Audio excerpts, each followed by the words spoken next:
Good evening students, कैसे हैं आप लोग।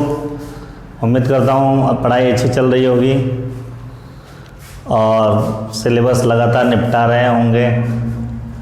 हाल फिलहाल की न्यूज़ ये है बच्चों के तकरीबन 15 मई के बाद उपरांत आफ्टर 15 मई राजस्थान बोर्ड ने डिसाइड किया एग्ज़ाम लेने का, लेकिन अभी ये कंफर्म न्यूज़ नहीं है। ऑथोराइज न्यूज़ आएगी जब मैं आपको बता दूंगा बच्चों। लेकिन हमारा ये मोटिव है कि हम लोग एज़ अर्ली एज पॉसिबल अपना सिलेबस निपटा लें और हम लोग कंप्लीटेशन की तरफ हैं लगभग।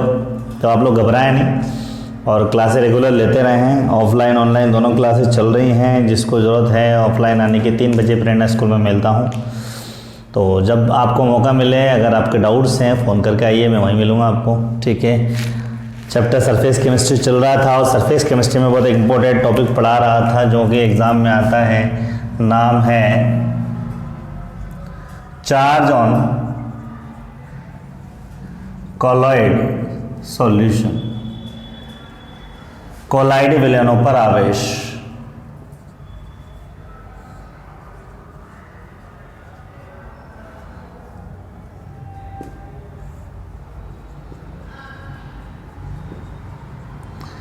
Charge on colloidal solution. और मैं बता दूं बच्चों आपको कि कोलॉइड विलयनों पर मैंने बता दिया था कोई ना कोई चार्ज पाया जाता है, या तो ये पॉजिटिव होता है या नेगेटिव होता है। और इस बेस पर मैंने बताया था कोलॉइड विलयन अभी बनाना नहीं है, पहले सुन लेंगे फिर बनाएंगे। मैंने बता दिया था कोलॉइड विलयनों पर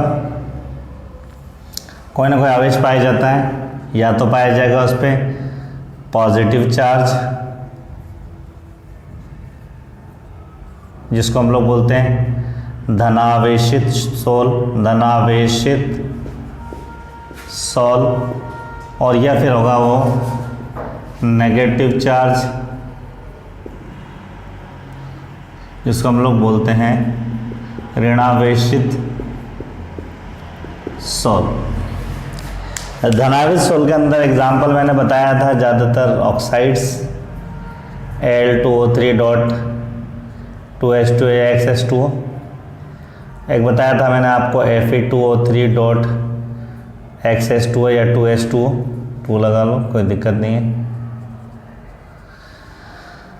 ये आपके थे। इसके अलावा मैंने बता दिया था टिन ऑक्साइड TiO2, ये भी धनावेशित ऑक्साइड है। इसके अलावा मैंने एक इम्पोर्टेंट बात बताई थी कि जो आपका हीमोग्लोबिन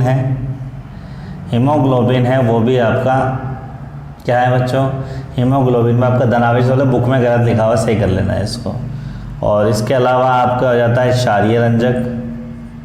क्षारीय रंजक के अंदर मैंने बताया था बेसिक डाई क्षारीय रंजक, इसको इसमें लिख लीजिए एग्जाम्पल। क्षारीय रंजक में क्षारीय बेसिक डाई कौन कौन सी मैंने आपको लिखवाई थी। इसका एग्जाम्पल है मिथाइल ब्लू।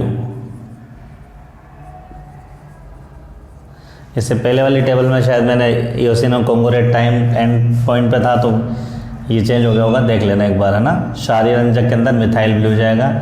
इसके अंदर मैंने बताया था आपको AS2S3, Sb2S3।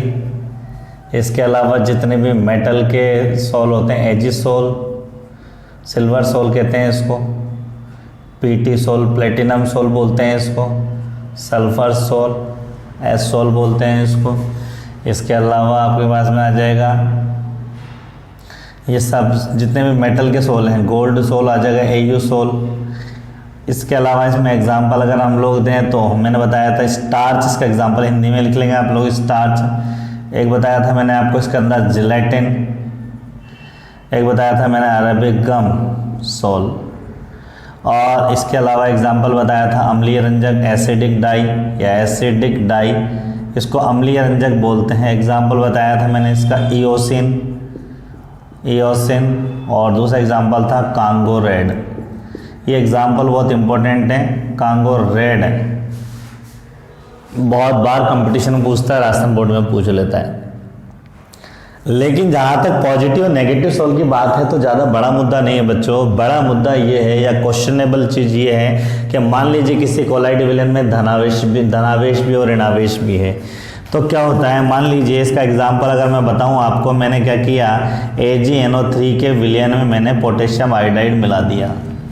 तो रिएक्शन में आपको पता है यहाँ पर AgI का पीला अवक्षेप आपको प्राप्त होगा। तो होता यूँ है, जैसे आपने क्या किया, Ag अनुदिन पोटेशियम आयोडाइड मिलाते हैं तो AgI का अवक्षेप मिल जाता है, ये AgI बन जाता है। बनने के बाद क्या होता है, थोड़ी देर में हम लोग देखते हैं कि इसके चारों तरफ पोटेशियम आयन आके इकट्ठा होने लग जाते हैं। इस अवक्षेप के चारों तरफ पोटेशियम आयन आकर इकट्ठा होने लग जाते हैं इस तरीके से बच्चों, और एक पॉजिटिव लेयर से बन जाती है इस अवक्षेप के चारों तरफ।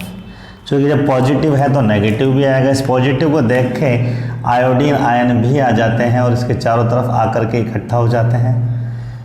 पहले अवक्षेप बनेगा, अवक्षेप बनने के बाद बच्चों क्या होगा, पोटेशियम आयन आकर के इकट्ठा होंगे, उसके बाद आयोडीन आकर के इकट्ठा होंगे, और इस तरीके से हमारे पास में ये दो लेयर बन जाती हैं। इन लेयर्स का नाम है, इनको कहा जाता है बच्चों, इन लेयर्स को कहा जाता है Helmholtz electrical double layer. Helmholtz electrical double layer, Helmholtz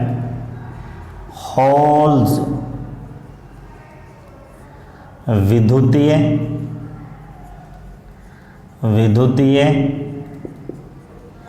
दोहरी परत, हेल्महोल्ट्ज़ विद्युतीय दोहरी परत।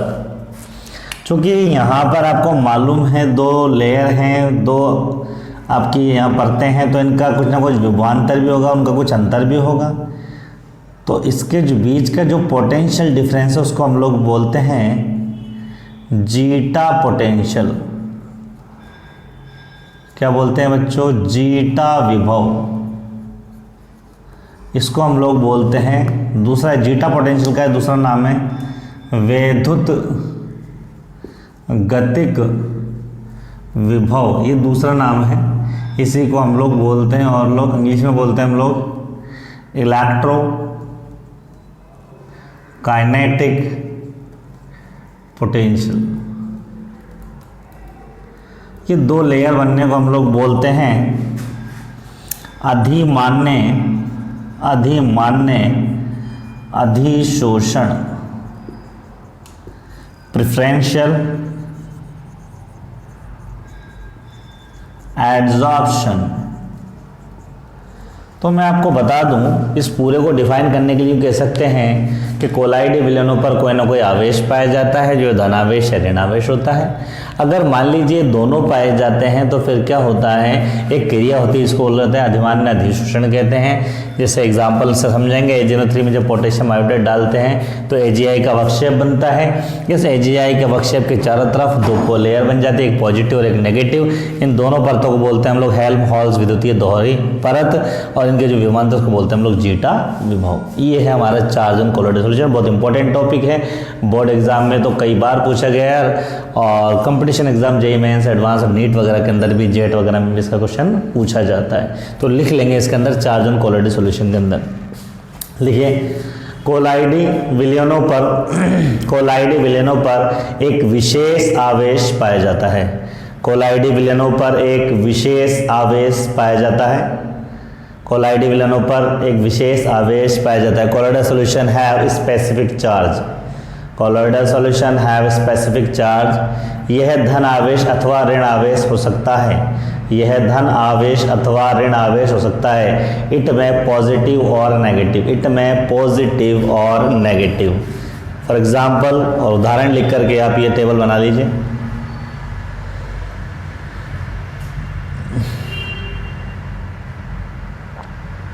बना लिए, अब लिखिए आगे। परंतु जब कोलाइडी विलयन में धन आवेश तथा ऋण आवेश दोनों पाए जाते हैं। परंतु जब कोलाइडी विलयन में धन आवेश एवं ऋण आवेश दोनों पाए जाते हैं तो उसमें एक विशेष प्रकार का अधिशोषण होता है। तो उसमें एक विशेष प्रकार का अधिशोषण होता है जिसे जिसे अधिमान्य अधिशोषण कहा जाता है, जिसे अधिमान्य अधिशोषण कहा जाता है, जिसे अधिमान्य अधिशोषण कहा जाता है। If both charge available in colloid solution, if both charge available in colloid solution, then preferential adsorption will takes place. Preferential adsorption will takes place into the solution. For example, उदाहरण लिखिए, जब AgNO3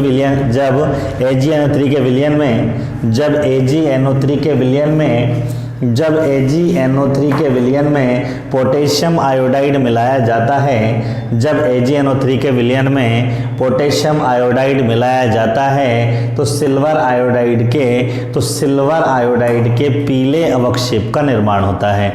तो silver iodide के पीले अवक्षेप का निर्माण होता है। when AgNO3 mixed with potassium iodide, then a yellow PPT of HEI, then a yellow PPT of AgI are formed. Then a yellow PPT of AgI are formed. उसके लिए आगे लिखेंगे बच्चों, उसके कुछ समय बाद इस अवक्षेप के चारों ओर एक धन आवेशित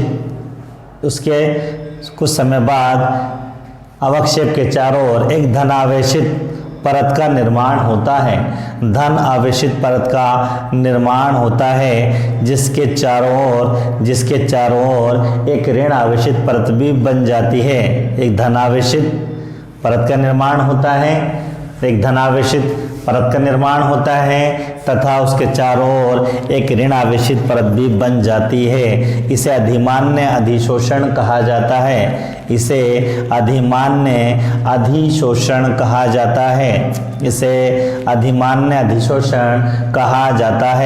तथा इन दोनों परतों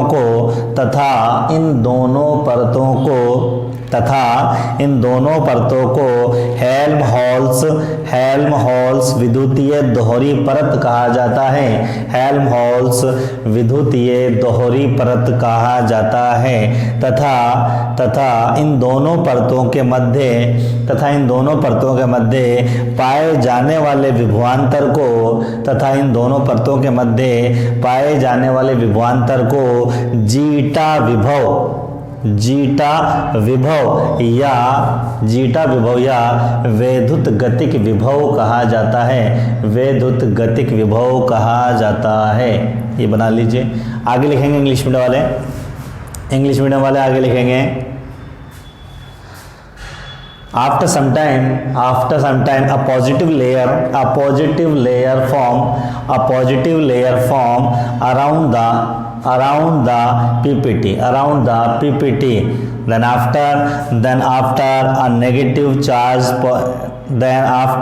a negative charge layer also formed around the positive charge layer. This process is known as preferential adsorption.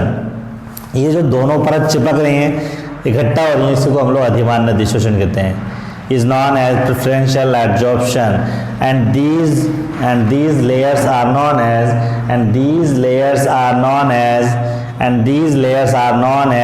Helmholtz electrical double layer. And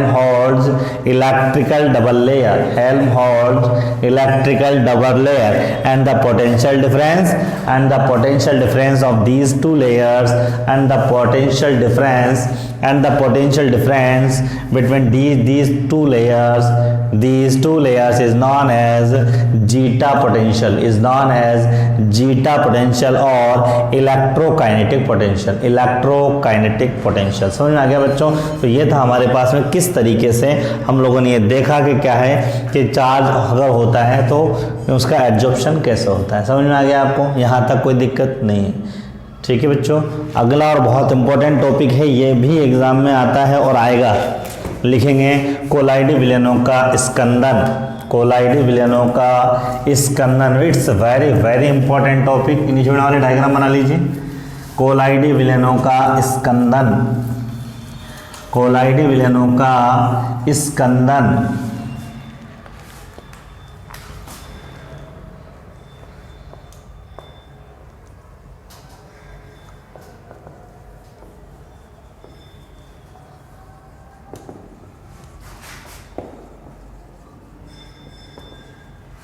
कोलाइडी विलयनों का,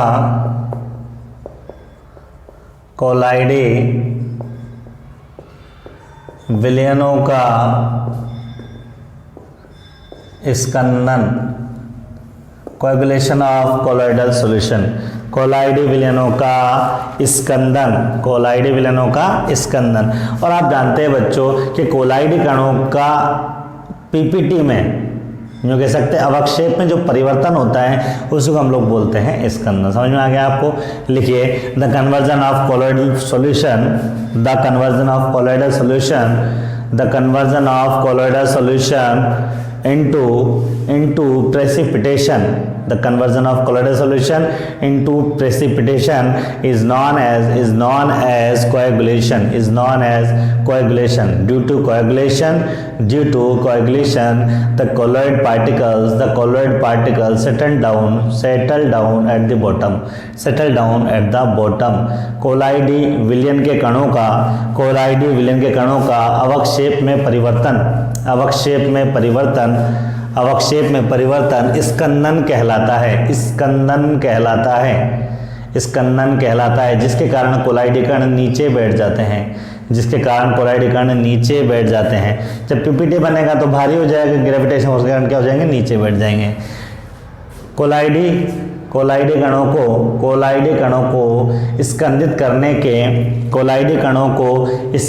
करने के निम्न कारण है या निम्न विधियां हैं। कोलाइडी कणों को स्कंदित करने की निम्न विधियां हैं। There are following method for the coagulation of colloidal solution। Number 1 है इसके अंदर by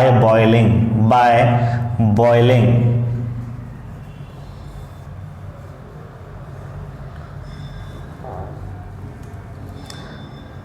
क्वथन द्वारा। हम ये चाहते हैं बच्चों कि कोलाइडी कण जो होते हैं वो नीचे बैठ जाए, तो क्या करें? कोलाइडी कणों को खूब उबाल लेते हैं विलयन को, कण आपस में चिपक जाते हैं, नीचे बैठ जाते हैं, स्कंदन हो जाता है। लिख लीजिए इसके अंदर, जब कोलाइडी कणों को उबाला जाता है तो कण आपस में चिपक जाते हैं, तो कोलाइडी कण आपस में चिपक जाते हैं तथा नीचे बैठ जाते हैं, तो कोलाइडी कण नीचे बैठ जाते हैं। when colloid solution are boiled, then colloid particles settle down at the bottom। उसके बाद में आगे चलते हैं बच्चों। सेकंड आएगा बाय opposite charge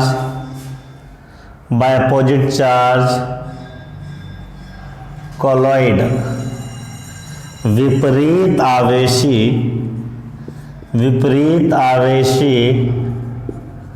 कोलाइड मिलाने पर लिख लेंगे इसमें, जब कोलाइडी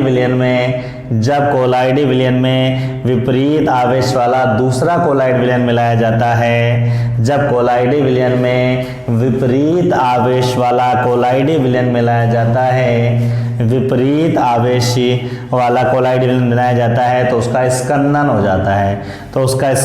जाता है। एग्जाम्पल AS2S3 आपको मालूम है, ये आपका ऋणात्मक सोल है, ठीक है। इस ऋणात्मक सोल को आपको स्कंदित करना है, पूछा हुआ क्वेश्चन है। इसमें क्या मिला देते हैं? हम लोग मिला देते हैं FeOH का होल थ्राइस। जब हम लोग इसके अंदर धनावेशित सोल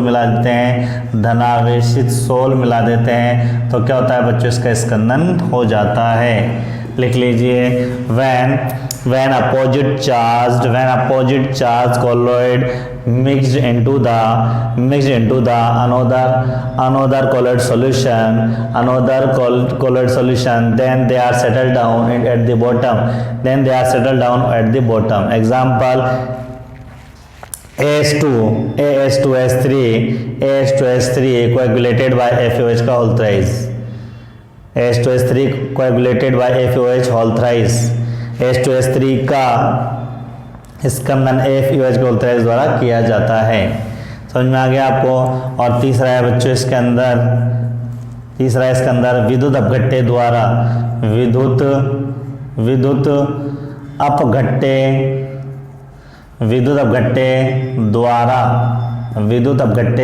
द्वारा बाय इलेक्ट्रोलाइट्स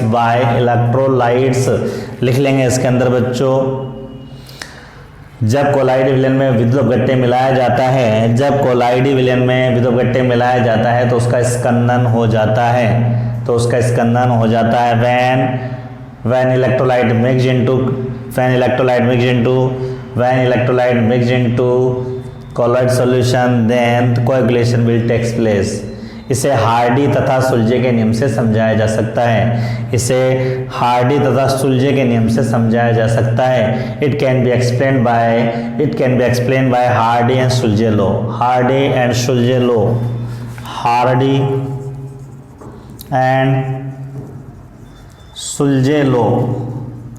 हार्डी तथा सुलजे के नियम से समझा जाता है। बहुत इंपॉर्टेंट है, पूछा जाता है। तो हेडिंग डाल लीजिए हार्डी तथा सुलजे का नियम।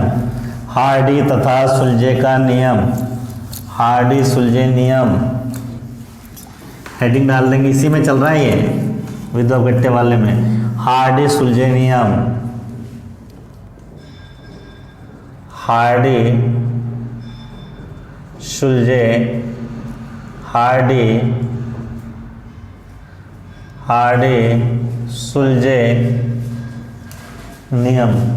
सुलजे का नियम।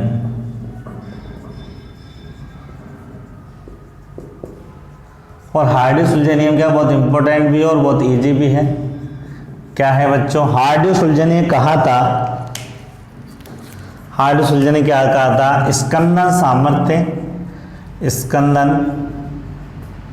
सामर्थ्य डायरेक्टली प्रोपोर्शनल होता है उसकी संयोजकता के।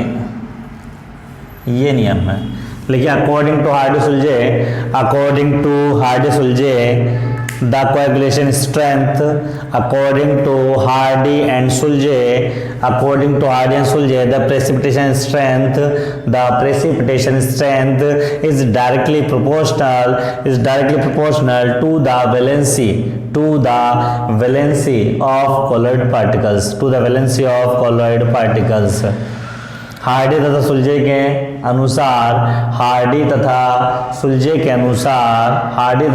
अनुसार स्कंदन सामर्थ्य कोलाइडी कणों की संयोजकता के समानुपाती होती है। मतलब ये कहते हैं जितना ज्यादा चार्ज होगा उतना ज्यादा स्कंदन होगा। जैसे फॉर एग्जांपल अगर नेगेटिव की बात करें तो FeCN का होल 6 माइनस का 4 का स्कंदन ज्यादा होता है एज कम्पेयर टू PO4-3 के। इससे ज़्यादा स्कंदन होता है SO4-2 से। इससे कम स्कंदन होता है किसका? Cl-। इसी तरीके से पॉजिटिव की बात करें तो सबसे ज़्यादा स्कंदन होता है Si+4 का। उससे कम हमारे पास में होता है Al+3 का। उससे कम हमारे पास में होता है Ba+2 का। उससे कम होता है हमारे पास में Na+ का। तो कहने का मतलब ये बच्चों जितना ज़्यादा चार्ज उतना ज़्यादा स्कंदन, ये कहलाता है आपका हार्डी सुलजे लो। ये पूछा जाता है, 4 ऑप्शन देके पूछ लेता है, बताओ किसका स्कंदन ज्यादा होगा, या तो इनमें से देता है या इनमें से देता है। तो जो बहुत ज्यादा पॉजिटिव या नेगेटिव उसका स्कंदन हो जाता है। समझ में आ गया आपको? लिखे जिसे निम्न उदाहरण से समझाया जा सकता है। Which can be explain by following example. लिख लीजिए इसको। समझ में आ गया? स्कंदन सामर्थ्य संयोजकता के समानुपाती होती है। ये हार्डी तथा सुलजे का नियम है। लिख लिया? चलिए तो बच्चों मैं बता देता हूँ आपको। हम लोग पढ़ रहे थे पार्ट सी, बी हमारा ओमेट था कैटालाइसिस, पार्ट सी पढ़ रहे थे कोलाइडी विलयन। और कोलाइडी विलयन में सबसे पहले मैंने पढ़ा कोलाइडी विलयन की परिभाषा, उसके बाद बताया मैंने कोलाइडी विलयनों का वर्गीकरण, क्लासिफिकेशन ऑफ कोलाइडल सॉल्यूशन, कितने टाइप के होते हैं आपको मालूम है। मैंने बता दिया था कि भैया इसको 3 आधार पर बांटा है, परिक्षिप्त प्रावस्था परिक्षेपण माध्यम के आधार पर, on the basis of dispersion dispersion medium. दूसरा मैंने आपको बताया था इसके अंदर, सेकेंड इसके अंदर मैंने बताया था आपको interaction between dispersion and dispersion medium, परिक्षिप्त प्रावस्था परिक्षेपण माध्यम के अन्योन्य क्रिया के आधार पर। और तीसरा बता दिया था on the basis of particle size, कणों के आकार के आधार पर, ठीक है। उसके बाद फिर मैंने बताया था इसके अंदर आपको next preparation method of colloidal solution के कोलाइडी विलयन को कैसे बनाया जाता है। उसके बाद बताया था मैंने आपको इसके अंदर purification method of colloidal solution के कोलाइडल सॉल्यूशन को हम लोग प्योर कैसे करते हैं। और प्योर का रीजन बता देते हैं कि पेप्टाइजेशन जब हम लोग करते हैं, पेप्टीकरण, तो कुछ एक्स्ट्रा उसमें विद्युत अपघट्य होता है, इलेक्ट्रोलाइट होता है, उस इलेक्ट्रोलाइट को हटाने की वजह से हम लोग करते हैं, ठीक है। उसमें तीसरा बताया था ultra filtration, very very important था। उसके बाद बच्चों फिर हम लोग आगे चले थे और आगे हम लोगों ने पढ़ा था प्रॉपर्टीज़ ऑफ कोलाइडल सॉल्यूशन, जो है काफ़ी सारी प्रॉपर्टीज़ पढ़ी, जिसके अंदर हम लोगों ने विषमांगता देखी, अनस्टेबिलिटी देखी, उसकी कलर ऑफ कॉलर्ड्स ऑफ पार्टिकल देखा, स्कैटरिंग ऑफ लाइट देखा। इसके बाद में हम लोगों ने टिंडल इफेक्ट देखा, ब्राउनी मोशन देखा, ब्राउनी कहते हैं टिंडल प्रभाव देखा। उसके बाद चार्ज ऑन कोलॉइड सॉल्यूशन बहुत इंपॉर्टेंट देखा। उसके बाद में कोएगुलेशन देख रहे थे। कोएगुलेशन से कुछ भी नहीं है, कणों का नीचे बैठना, सेडिमेंटेशन अवसादन जिसको कहा था, नीचे बैठना ही स्कंदन है भैया, कणों का नीचे बैठना स्कंदन है। लेकिन कब बनेंगे, जब उनका पीपीटी बन जाएगा। तो पीपीटी बन के नीचे बैठना क्या कहलाता है, आपका स्कंदन कहलाता है। या तो उबाल के बैठा लो नीचे बाय बॉइलिंग, या अपोजिट और मिला दो उसके अंदर दूसरा कोलॉइड, ठीक है। H2S3 में FeOH होल्ट्रेज बता दिया मैंने। और तीसरा बताया मैंने आपको हार्डी सुलझे का नियम बाय इलेक्ट्रोलाइट। अब है कोलाइडी विलयनों का रक्षण, protection of colloidal solution. Next heading देखेंगे प्रोटेक्शन ऑफ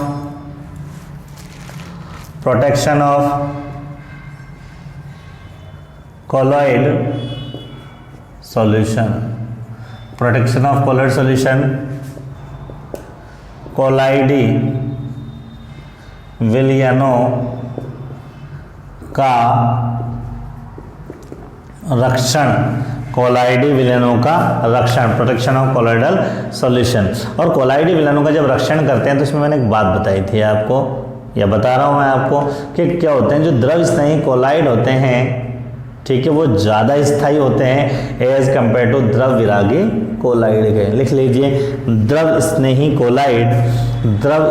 कोलाइड द्रव विरागी कोलाइडों की अपेक्षा अधिक स्थायी होते हैं, अधिक स्थायी होते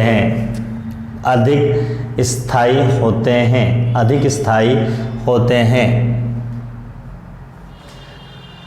lyophilic colloid solution are more stable than lyophobic colloidal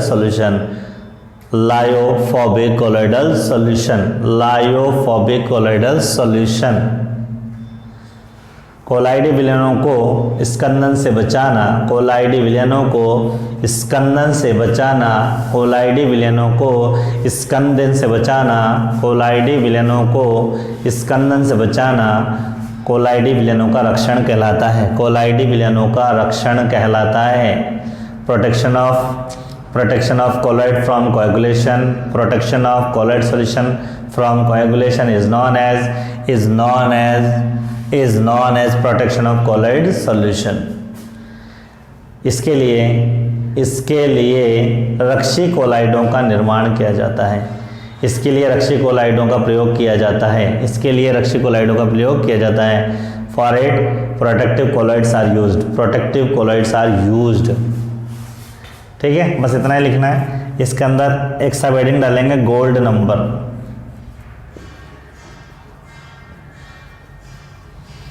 इसको बोलते हैं हम लोग स्वर्ण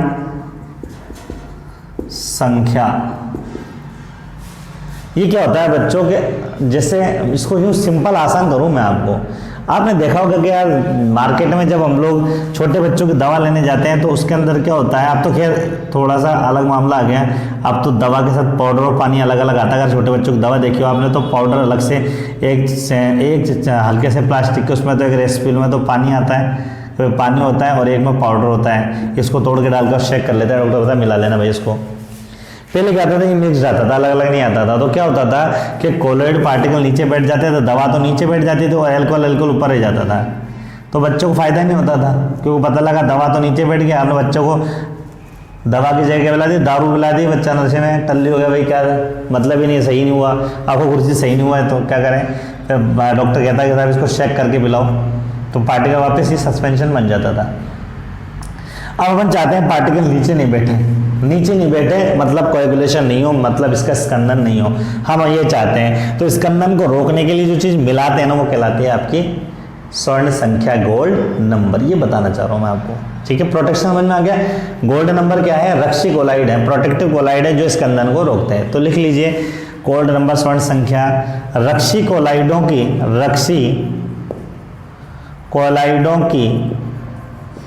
मिलीग्राम में मात्रा, रक्सीकोलाइडों की मिलीग्राम में मात्रा, मिलीग्राम क्वांटिटी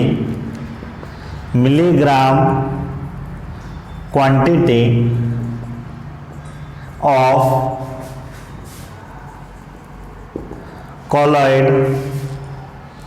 कोलॉइड सॉल्यूशन, रक्सीकोलाइडों की मिलीग्राम में मात्रा, milligram quantity of colloid solution जो 10% गोल्ड हाइड्रोसोल, जो 10% गोल्ड हाइड्रोसोल में 10 ml NaCl मिलाकर, 10 ml NaCl मिलाकर प्राप्त की जाती है स्वर्ण संख्या कहलाती है, स्वर्ण संख्या कहलाती है। दोबारा सुन लीजिए, रक्सीकोलाइडों की मिलीग्राम में मात्रा जो 10% गोल्ड हाइड्रोसोल में 10 ml NaCl मिलाकर प्राप्त की जाती क्या कहलाती है, स्वर्ण संख्या कहलाती है। Milligram quantity of colloid solution, milligram quantity of colloid solution which is obtained by the mixing of 10 ml NaCl in 10% gold hydrosol. 10% gold hydrosol is known as gold number. समझ में आ गया। ये परिभाषा भैया रट्टा मार लेना, याद रख लेना कि भैया कोलॉइड सस्पेंशन दवा नीचे नहीं बैठे, इसलिए क्या करते हैं 10% गोल्ड हाइड्रोसोल में NaCl मिलाकर उसको मेंटेन किया जाता है। ये रक्सीकोलाइड की मात्रा मिलीग्राम में होती है, इसको बोलते हैं हम लोग स्वर्ण संख्या। और ये ध्यान रखना, सबसे कम स्वर्ण संख्या होती है जिलेटिन की होती है 0.05 के समथिंग होती है, और सबसे ज़्यादा होती है स्टार्च की, कितनी होती है भैया, स्टार्च की 20 से 25 होती है, ध्यान रख लेना। लिख लीजिए, सबसे कम स्वर्ण संख्या जिलेटिन, सबसे कम स्वर्ण संख्या जिलेटिन तथा सबसे अधिक स्वर्ण संख्या स्टार्च की होती है 20 से 25, ठीक है बच्चों। ये था कोलॉइड विलयनों का रक्षण, और ये था आपका सरफेस केमिस्ट्री का एंड, ठीक है बच्चों। इसका पोर्शन डी भी हम लोग पढ़ाते हैं, इमल्शन या पायस इमल्शन, लेकिन चूंकि ये इमल्शन वाला जो पार्ट है ये हट गया है तो हम नहीं पढ़ा रहे हैं। बाद में जैसे सिलेबस पूरा होता है ये श्योर है कि ये सब चीज़ें पढ़ाई जाएंगी, तो इसके लिए टेंशन लेने की जरूरत नहीं है। तो इस वाले सरफेस केमिस्ट्री में आपके केवल 2 पोर्शन हैं। पोर्शन ए था आपका अधिशोषण है अवशोषण, एड्जॉर्प्शन एंड एब्जॉर्प्शन, और पोर्शन सी था आपका कोलॉइड सॉल्यूशन, कोलाइडी विलयन। और कोलाइडी सॉल्यूशन में मैंने क्या क्या पढ़ा आपको मालूम है। एंड का पार्ट जो है बहुत इंपॉर्टेंट है, जिसके अंदर हम लोगों ने पढ़ा कि कोलाइडी विलयन क्या होते हैं, कितने प्रकार के होते हैं, कैसे क्लासिफिकेशन होता है, कैसे इसको बनाते हैं, कैसे इसका प्योरीफिकेशन करते हैं। कि प्योरीफिकेशन करने के बाद में फिर मैंने बताया इसकी प्रॉपर्टीज, गुण क्या क्या होते हैं, और गुण के बाद बताया मैंने इसका हम लोग रक्षण कैसे करते हैं, और रक्षण से पहले मैंने आपको बताया इसका स्कंदन कैसे करते हैं। ये बहुत इंपॉर्टेंट पार्ट है, कर लीजिएगा बच्चों आप सरफेस केमिस्ट्री का। फिर भी अगर कोई चीज़ समझ में नहीं आती तो घबराने टेंशन लेने की जरूरत नहीं। फ़ोन आपके पास में, फ़ोन उठाओ, फ़ोन घुमाओ, शाम को 7-8 बजे आपका आंसर दिया जाएगा, घबराने की जरूरत नहीं है। 3 बजे आप फ़ोन करके आ जाइए, ठीक है। जो बच्चों को ऑनलाइन क्लास में ज़्यादा थोड़ी सी दिक्कत भी आती है तो वो आप 3 बजे आप मुझे फ़ोन करके आ सकते हैं, मैं आपको मिलूंगा। कुछ बच्चे हैं जिनको टाइम मिलता है, जब कोई प्रॉब्लम होती है तो फ़ोन करके आते हैं, तो उनके क्वेश्चंस के आंसर मिल जाते हैं। तो ये आप पे डिपेंड्स करता है। राजस्थान गवर्नमेंट की सख्तियाँ हैं, इसलिए ऑफलाइन क्लास अभी रेगुलर उस वे में नहीं चल पा रही हैं, तो उसके लिए घबराने की जरूरत नहीं है। We have a lot of time, अब खूब टाइम है, खूब सारे क्वेश्चन कराऊंगा, घबराने की जरूरत नहीं है, मेरी जिम्मेदारी है। बिल्कुल आप अक्षर से इस बात पे, मैं इस बात पे कमेंटमेंट कर रहा हूँ आपसे कि ये मेरी जिम्मेदारी है आपको कराना, ठीक है बच्चों। तो आप ध्यान रखना है, मिलते हैं अगली क्लास में, तब तक के लिए धन्यवाद।